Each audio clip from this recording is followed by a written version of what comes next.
মুহাম্মদের রূহকে সৃষ্টি করলাম, সুবহানাল্লাহ। সেটাও সৃষ্টি করেছি আমি আশুরার 10 তারিখ, মানে মুহররমের 10 তারিখ। এজন্য আমি আল্লাহ বলছি এটা আমার মাস। মুহতারাম হাজিরিন, শুধু এখানে শেষ নয়। আল্লাহ বলেন, রে বান্দা, এই জায়গায় শেষ করি নাই। আমার পবিত্রকে যে জায়গার মধ্যে পরিবেশন করব, পবিত্রকে যেই জায়গায় পরিবেশনা করব, পরিচালনা করব, সেই জায়গাটা হলো দুনিয়া। আর এই দুনিয়াকে আমি আল্লাহ রাব্বুল আলামিন 6 দিনে সৃষ্টি করলাম। যেই দিন দুনিয়া সৃষ্টির ঘোষণা দিলাম, দুনিয়া সৃষ্টি হয়ে গেছে, ওই দিনটা ছিল মুহররমের 10 তারিখ। সুবহানাল্লাহ।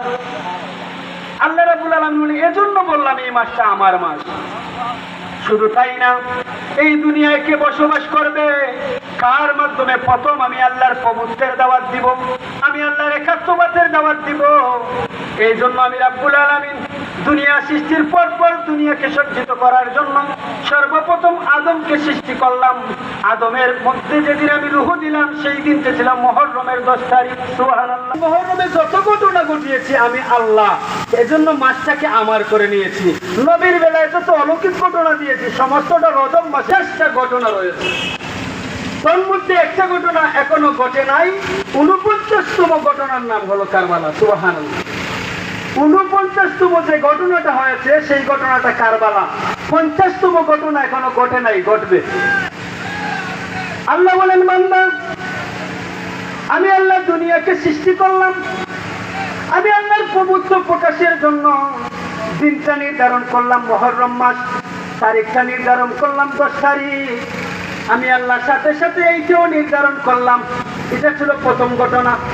50তম ঘটনা আমি আল্লাহ বর্ণনা করলাম। 50তম ঘটনাটা হলো, আমি আল্লাহ যেহেতু দুনিয়া সৃষ্টি করলাম, দুনিয়ার মধ্যে বিভিন্ন আঙ্গিকের জাতি সৃষ্টি করলাম, 18,000 মাখলুকাত সৃষ্টি করলাম। আমি রাব্বুল আলামিন বলেছি আমার মাস, যে মাস দিয়ে আমি আল্লাহ অধিষ্ঠ হয়েছি, আরশে অবস্থান করেছি, যে মাস দিয়ে আমি আল্লাহ রাব্বুল আলামিনের পবিত্র প্রকাশের জন্য মুহাম্মদের রূহ সৃষ্টি করেছি, যে মাসকে অধিষ্ঠিত করার জন্য ওই মাসের তারিখে আমি আল্লাহ আদমকে সৃষ্টি করলাম। যেহেতু আমি আল্লাহ মুহররমের 10 তারিখে আল্লাহর পবিত্রকে প্রকাশের জন্য প্রথম আরশে অধিষ্ঠ হইলাম। এজন্য রে বান্দা, আমি রাব্বুল আলামিন 50তম ঘটনা কিয়ামতটাও মুহররমের 10 তারিখ শুক্রবারে ঘটাবো। সুবহানাল্লাহ। প্রত্যেকটা ঘটনা মুহররমের সাথে মিল, প্রত্যেকটা ঘটনাই ঘটেছে মুহররমের 10 তারিখে। এই জন্য এই মাসটাকে আল্লাহ বলছেন শাহরুল্লাহ, মুহররম শাহরুল্লাহ। মুহররম আমি আল্লাহর মাস, মুহররম আমি আল্লাহর মাস। কিন্তু একটা ঘটনার দ্বারা আল্লাহ সমস্ত ঘটনাকে নিয়ে আসছেন। ইতিপূর্বে যত নবী রাসূল আসছেন, মুহররমের ঘটনাগুলো বর্ণনা করেন নাই। কেন? মুহররমের তাৎপর্য বর্ণনা করেন নাই। কেন? সেখানে রাসূলের নাতি হুসাইন শহীদ হন নাই। সুবহানাল্লাহ। মুহতারাম হাজিরিন, আল্লাহর নবী বলেন, এইখানে শেষ না। রাব্বুল আলামিন আমি নবীকে রূহ দিয়ে যখন আরশে আজিমে অবস্থান করালেন, আরশে আজিমে সর্বপ্রথম যখন আমার আবির্ভাব ঘটালেন, সেই দিনটাও আল্লাহ নির্ধারণ করেছেন মুহররমের 10 তারিখ। সুবহানাল্লাহ। আপনি যেদিকে যাইবেন, আমরা মুসলমানরা যেদিকে ইঙ্গিত করব, ইসলামের যত ঘটনা রয়েছে যেদিকে ইঙ্গিত করি, প্রত্যেকটা জায়গা শুধু মুহররমের 10 তারিখ। বড় অগ্নিকুণ্ড করলো, অগ্নির মধ্যে শুলে জড়াইয়া ফেলে দিল। আল্লাহ রাব্বুল আলামিন নবী ইব্রাহিমকে 40 দিন পরে মুক্তি দিলেন।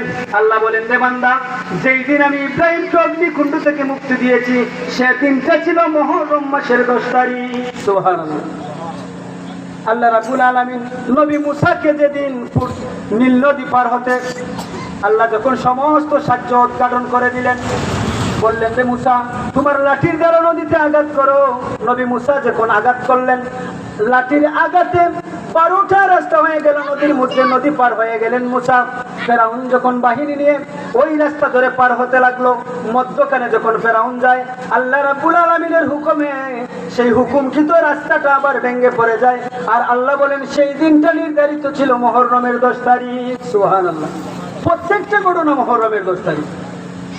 এই মুহররমের 10 তারিখের ঘটনাকে আমরা বলি আশুরা। আশুরা শব্দটা হলো আষাঢ়, আষাঢ় অর্থ 10। আশার অর্থ 10। এখানে দুইটা অর্থ নিয়েছেন মুফাসসিরিন ইকরাম। আশুরা শব্দের দুইটা অর্থ নিয়েছেন। একটা অর্থ হলো আশুরা, এটা 10তম দিন, এর মানে প্রথম দিন থেকে 10তম দিন পর্যন্ত, যেহেতু 10টা দিন বহু বচন ব্যবহার করে আশুরা।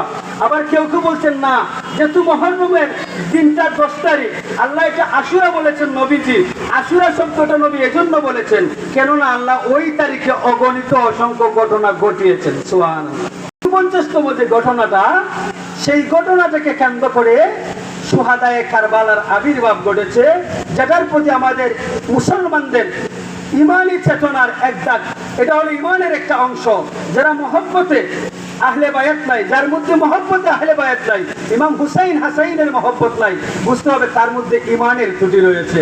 এটা হলো একটা ইমানি জিনিস, এটা হলো আকীদাগত একটা ইমানের স্তর।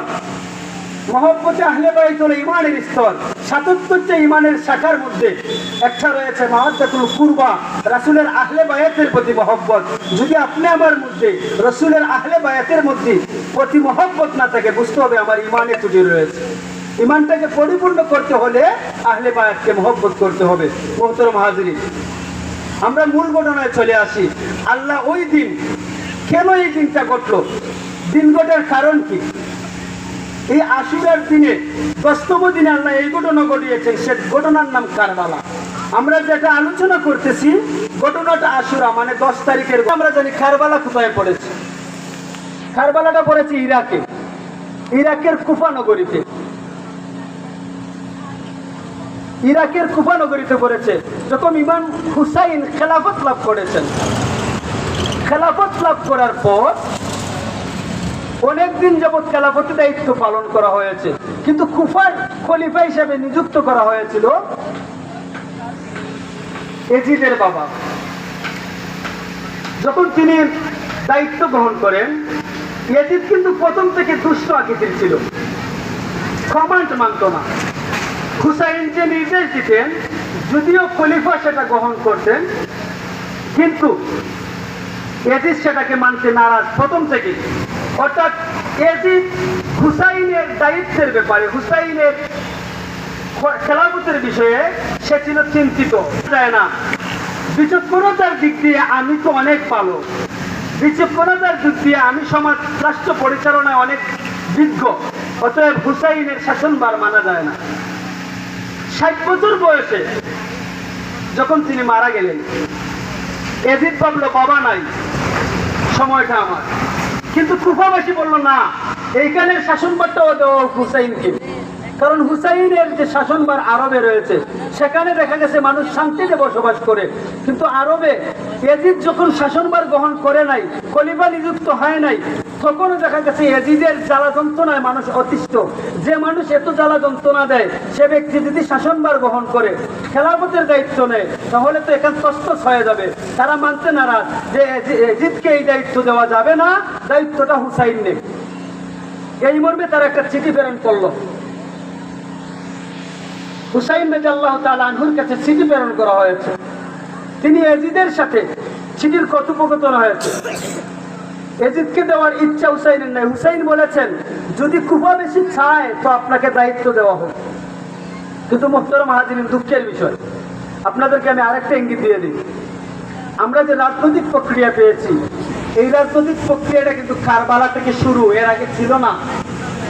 আমরা যে দল করি রাজনীতি, বিভিন্ন প্রেক্ষাপটে রাজনীতির দল, আমি অমুক দল করি, আমি অমুক দল করি, আবার অনেকে আমরা জোর করে ক্ষমতা নিয়ে যাই, সেটা কিন্তু শুরু হয়েছে ইয়াজিদ থেকে। আপনি